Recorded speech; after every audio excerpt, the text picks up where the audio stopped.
As some of you may know, I am a massive metalhead. And out of all the bands I listen to, there is one band in particular that I love more than any other. And that band is Iron Maiden. Iron Maiden was formed by bassist and all-round legend Steve Harris on Christmas Day 1975. Iron Maiden became an integral part of the new wave of British heavy metal movement that was big in the late 70s and early 80s. Along with bands such as Saxon, Def Leppard and Venom. In 1980, Iron Maiden would release their self-titled debut album to critical acclaim. In 1982, Iron Maiden's third album, The Number of the Beast, would be unleashed onto the world. This was their first album with ex-Samson frontman Bruce Dickinson on vocals, and this would catapult the band into the stratosphere. 40 years and a few lineup changes later, Iron Maiden are still going strong and are still touring the world playing stellar shows to packed out arenas. Iron Maiden have released a total of 17 studio albums. And I know I might be sounding like a complete fangirl here, but I honestly don't think there's a bad one in them.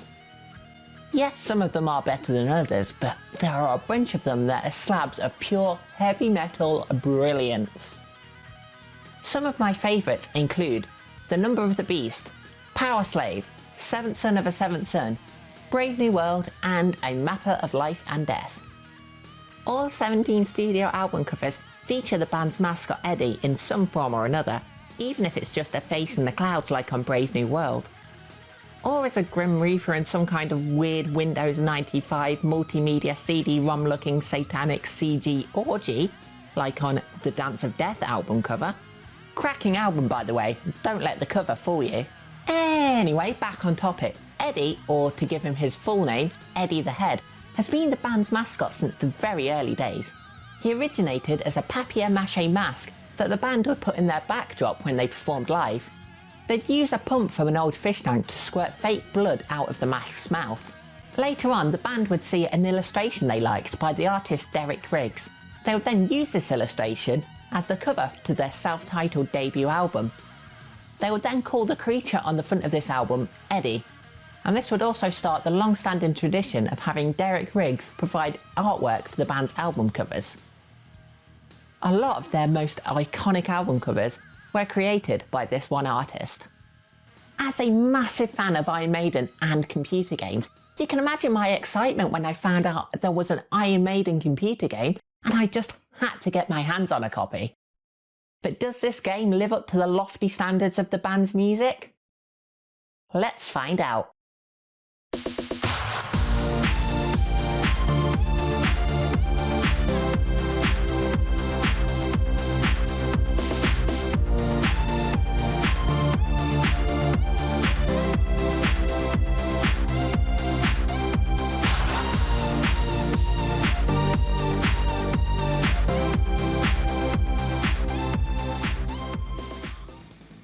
Hunter is an Iron Maiden themed game developed by Synthetic Dimensions and published by EMI Records in 1999. This was the first Iron Maiden release following the departure of vocalist Blaze Bayley and the return of vocalist Bruce Dickinson and guitarist Adrian Smith. The game comes as part of a 3-disc set. The game is on discs 2 and 3. The first disc and half of the second disc contain the top 20 Iron Maiden songs as voted for by fans in order of most votes. The developer, Synthetic Dimensions, was a British game developer who had only developed a handful of their own games before this one.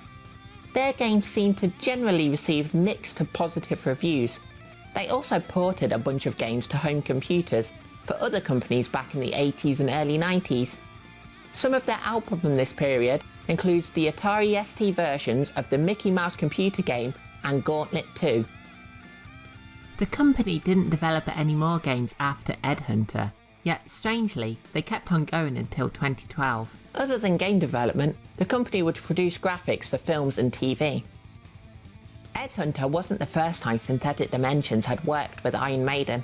Synthetic Dimensions had provided 3D imagery for Iron Maiden's 11th album, Virtual 11, and the cover to the singles The Angel and the Gambler and Futureal, all in 1998. It's also worth noting that some of the characters from Ed Hunter also appear in the Angel and the Gambler music video, so perhaps Synthetic Dimensions worked on that too. Although I've not found anything confirming this. On the back of the single for The Angel and the Gambler, it does state that Eddie appeared courtesy of Ed Hunter, but I've not been able to find any confirmation that Synthetic Dimensions provided the animation in the video. So I think that's enough of the preamble. We are immediately greeted with some very late 90s logo animation, whilst the number of the beast plays over it. Then, here he comes, the big guy himself, and a very big guy he is too. Usually Eddie is quite a slim, almost skeletal looking dude, but here he is ripped. Well, he's been a cyborg, a soldier and an Egyptian mummy, so why not try out the roided up bodybuilder look too? Then he roars and throws a Hadouken at us. Maybe this is going to be some kind of fighting game where you get to play as Eddie and beat up demons and stuff. That'd be awesome. Upon actually starting the game, we are met with a cutscene to provide us with some story. It turns out we don't actually get to play as Eddie in the game, which, to be honest, is a massive shame. The one thing you'd want more than anything from an Iron Maiden game, other than an arse-kicking soundtrack of course, is to play as Eddie. So I'm a bit disappointed right out the gate with this one. Instead, we get to play as Ed Hunter, a private eye who has received a note and a load of cash asking him to break an unspecified person out of a non-specific institution. We then need to follow him wherever he goes for some unspecified reason, even if he tries to stop us. The note then says, "Here are the funds and further details," but then fails to provide any further details. Just having the story given to you purely in text form is a bit of a lazy way to tell a story in a game, but it is better than nothing, and is an easy way to get some information across. But this note provides next to no information at all. We don't know who we're looking for, where they are, why we need to find them, or who wants us to look for them. Everything's just so vague and non-specific. Plus, if we could keep the money without actually doing the work, then why would you take on this job? They say you will find your real reward at the end of the chase, but unsurprisingly, details of that reward aren't given. To get some real information on the story, we have to look in the manual. It turns out there was an additional paragraph to the note that didn't make it into the game for some reason. This paragraph reveals that the dude we're looking for is none other than Eddie himself. So that's at least one question answered. Maybe the others will be answered later. Spoiler! They won't be. The game opens to a dingy London street where we get to see some green-haired punk down a beer and then throw the bottle over his shoulder, knocking out a dude behind him. And pretty much immediately, we get punks coming out of nowhere to throw bottles at us. This is where we get to take control and see what this game is all about. It's a rail shooter. You simply control an aiming reticule on the screen and click when it's over a baddie. You can also control the game with a joystick or even a certain light gun if you have one, but I'll just be playing with my good old-fashioned mouse. One of the first things that will probably hit you about this game, other than one of these punks' bottles, is the graphics. They are rough. Very rough. Especially for 1999. Graphics like these may have been just about acceptable in 1995, but by 1999 they may as well have been some ancient hieroglyphics carved into an oddly phallic-shaped rock for how out of date they were by then. This game came out the same year as Final Fantasy VIII, Gran Turismo 2 and Shenmue, for crying out loud. I know they were probably trying to make something that the average PC of the day could cope with, so that more of the band's fans could play it, but I think they may have gone a bit too far with it. I love that there's an instant custard shop. Imagine going to your bank manager and trying to get a business loan to open up a shop that sells nothing but instant custard. As the hordes of thugs throw their bottles, bricks and other projectiles at you, you'll be able to shoot these objects out of the air to avoid taking damage. But doing that is way harder than it looks. Especially those bottles. It just seems to be a bit of a crapshoot as to whether it will actually work with them. Some of the other items, like these teddy bears on the second level, are pretty easy to take out, but these bottles would cause a lot of deaths on this first level. After killing a few waves consisting entirely of the same two dudes over and over again, you'll get to slowly move to the next part of the stage. And you may even get to choose from some branching paths now and again, which is a nice addition to add a little variety to the game. Variety is something that this game sorely lacks. The game is excruciatingly repetitive. It's just click on the two different kinds of enemies on the level for what feels like a geological era before getting to take a couple of steps and do it again. Look at this from the second level. I'm in the lobby of the asylum and I'm just here for ages, going at slightly different angles to try and take out the same two goons over and over. This game will probably send me to an asylum if I play it much longer. The game tries to make it look like the enemies are running out of the shadowy layers to come and get you, and for the most part it's fine, but there are places like this where they just seem to be appearing out of a brick wall. There's no way that that tiny shadowy patch can hold all of those guys. The manual hints that all of these punks might not be human and are possibly some kind of supernatural entity instead, which may explain how they appear out of a wall and have a million clones of themselves. If you beat a level, then you do get a little cutscene to set the mood for the next level, then it's straight back to the good old clicky grind. You will mostly be using your standard pistol for the vast majority of the game. Weapon power-ups do exist, but they are very few and far between, and only last for a few seconds. The game could really do with more of these. Simply put, shooting games need guns. Lots of guns. Your standard pistol is pretty terrible, to be honest. Yes, it can kill most enemies in 1 or 2 hits, but it's so slow that it means it's almost impossible to keep up with the barrage of enemies. No matter how ferociously you hammer that left click button, your gun just can't fire fast enough. Because of this, if there are multiple enemies on screen, you will take damage. They'll keep on hurling crap at you while you slowly try to take them out one by one. And this brings me on to the difficulty. This game is brutal. Not only do you have the slowest gun in the West and a million identikit thugs throwing magic bottles that are sometimes seemingly bulletproof, you have a whole host of nonsense to stop you in your tracks. There's a camera for a start. How could you really mess up the camera on a basic rail shooter like this? All you need to do is move to where you need to go, stop so you can shoot some dudes, then carry on again. But this game finds a couple of ways to mess all that up. There are times when the camera keeps panning left and right for no apparent reason. This makes it very difficult to aim at the bad guys, but the bad guys keep on attacking you, even when the camera pans away from them and they're not on screen anymore.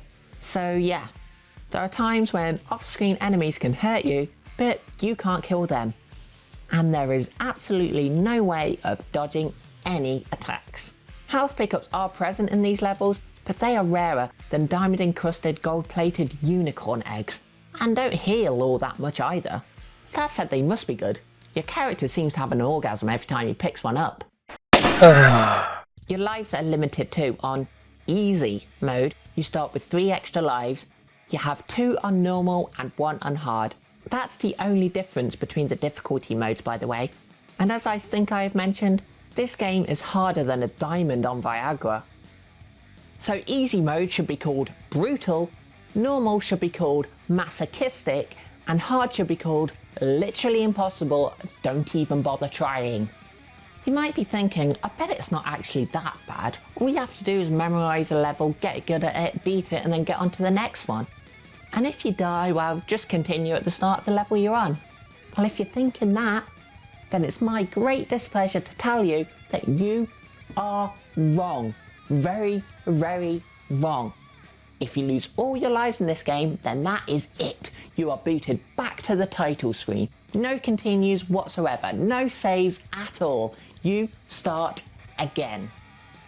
Or just exit the game, it's more likely.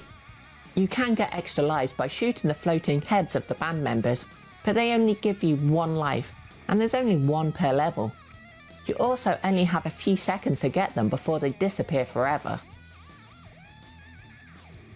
This game is not something you'll be wanting to put the time into to get good enough to beat it either.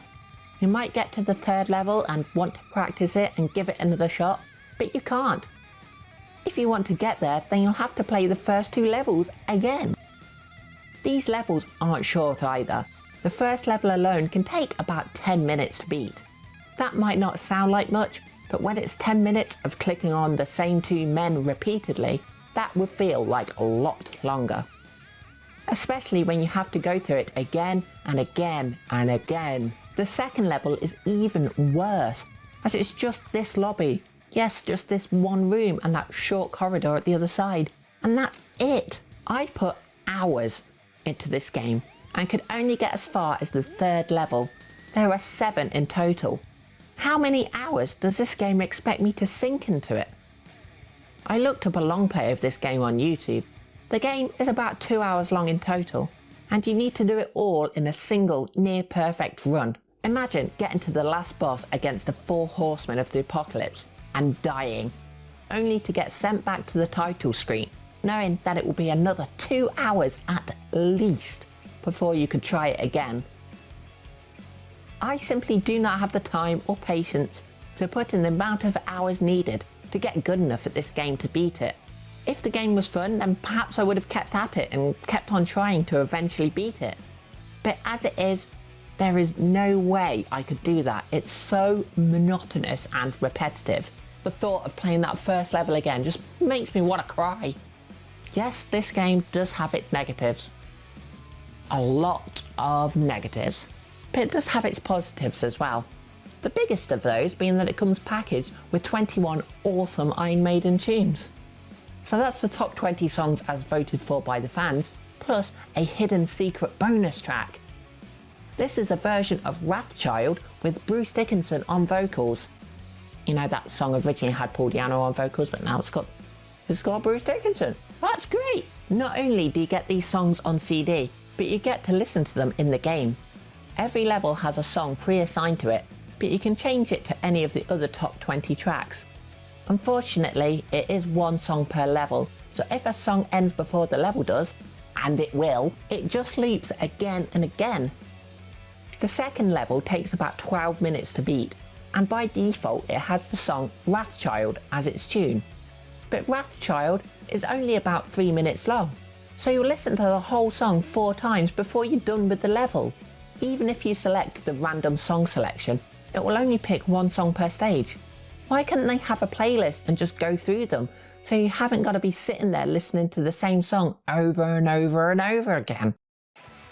The music is by far and away the best thing about this game, but they still found a way to mess it up and make it repetitive. Also, if I select the song 2 Minutes to Midnight, it plays Hallowed Be Thy Name instead. Seriously, how did they not test this out and fix it before release? This is a licensed game about a popular band. The music is the one thing they really should have made sure was perfect. You would have thought that they would have had someone go through each track selection and make sure it plays the right song, but no.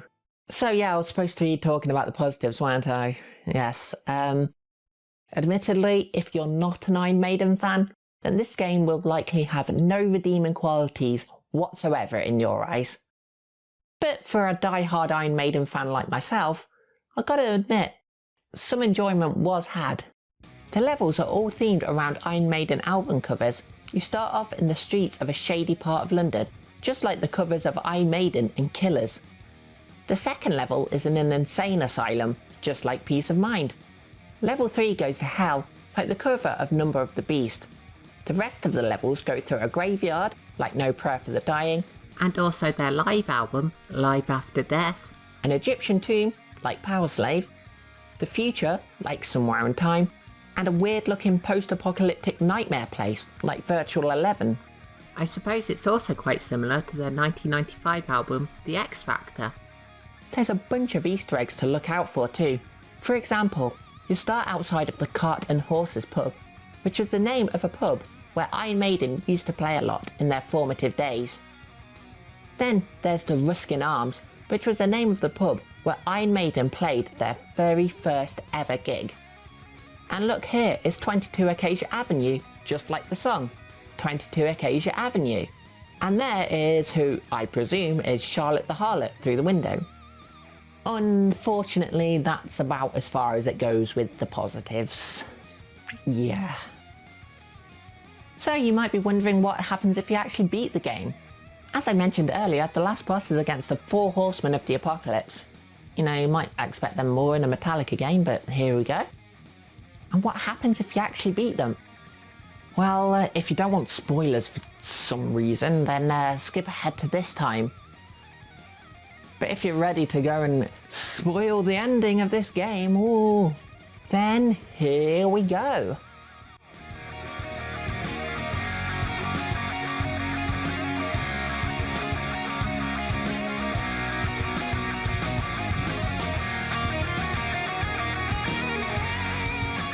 That was it.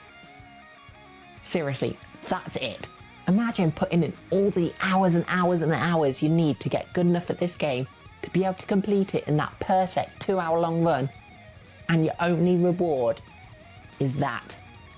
That note at the start of the game made it seem like you'd get something really special at the end, but all you get is a flashback of the game in reverse. Nothing else.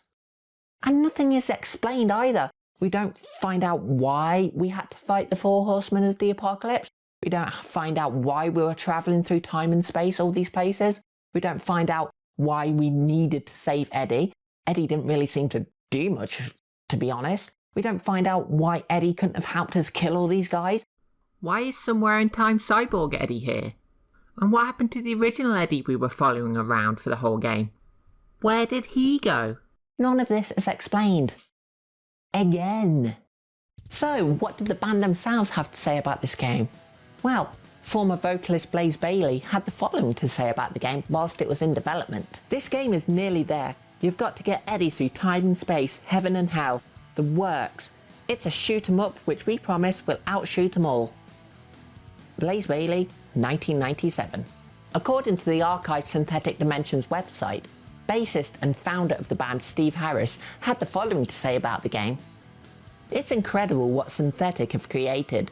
Each level represents a theme from our artwork, so it becomes a kind of visual history of the band.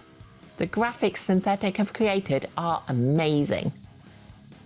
You may be surprised to hear that there was an Iron Maiden game in development before Ed Hunter. This game was called Melt. This game was being developed by the company Virtual Studios.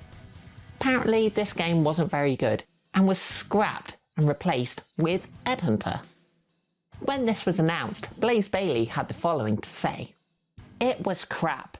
Maiden want to give their fans something to blow them away. The new one will. Maiden then went to Synthetic Dimensions to work on the new game. I really just want to know how bad that game was. A game so utterly terrible that it made Ed Hunter look good. Must have been a complete and utter atrocity. Well, if you'd like to find out more about that game, then keep your eyes peeled for my next instalment of The Intrigatorium, where I take a look at that lost Iron Maiden game. In summary, this game is a bland rail shooter with ugly graphics and a difficulty level that seems downright ridiculous. The game is very repetitive and every part drags on way longer than it should. The game does have good music as it's loaded with a heap of classic Maiden tunes, but strangely, they seem to have messed that up by having each level having one repeating song and by not letting me listen to 2 Minutes to Midnight. If you're not a Maiden fan, I'd advise you to steer well clear of this one. If you are a Maiden fan, you could probably get some fun out of it, from the album cover-esque environments and the little Easter eggs here and there, not to mention absolute bangers on the soundtrack. So I'm going to give this one a measly 3 out of 10. The gameplay is just straight up terrible, but the soundtrack does help alleviate it somewhat.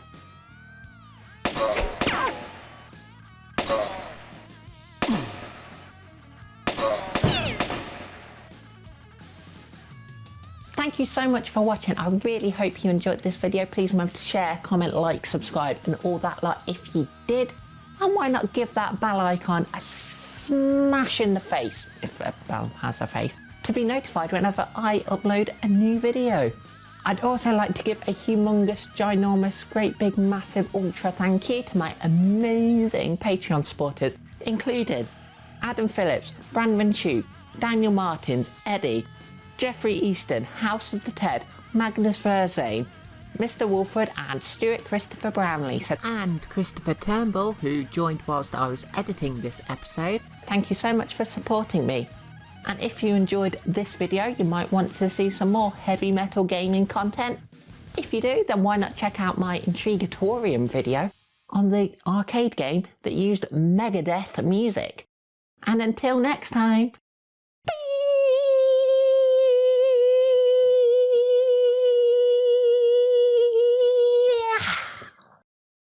I'd like to give a huge thank you to Zypho for letting me use his footage of Ed Hunter.